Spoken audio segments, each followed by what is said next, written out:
பள்ளி விடுமுறை நீட்டிப்பு எதிரொலியால் கொடைக்கானலில் குவியும் சுற்றுலா பயணிகள் முக்கிய சுற்றுலா தலங்களுக்கு படையெடுத்து வருகின்றனர். மலைகளின் இளவரசி என்று அழைக்கப்படும் கொடைக்கானல் உலகளாவிய சுற்றுலா தலமாகும். பல்வேறு இடங்களில் இருந்து கொடைக்கானலுக்கு சுற்றுலா பயணிகள் வருவது வழக்கம்.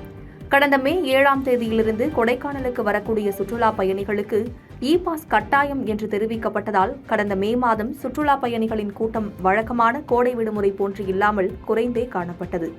கோடை விழா, மலர் கண்காட்சி உள்ளிட்ட நிகழ்ச்சிகளிலும் சுற்றுலா பயணிகளின் கூட்டம் கடந்த ஆண்டை விட குறைந்திருந்த நிலையில் தற்போது தமிழகத்தில் பள்ளிகள் 6ஆம் தேதி திறக்கப்படும் என்று தெரிவிக்கப்பட்டிருந்ததால் கடந்த வாரங்களில் சுற்றுலா பயணிகளின் கூட்டம் குறைந்தது.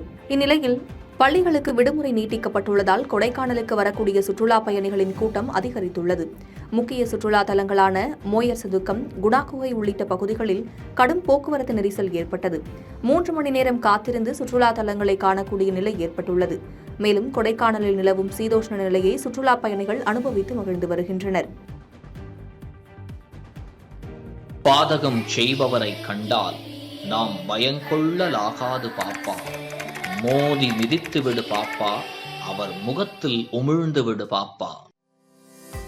அண்மை செய்திகளை உடனுக்குடன் தெரிந்து கொள்ள இணைந்திருங்கள் இயம்நாடு தொலைக்காட்சியுடன்.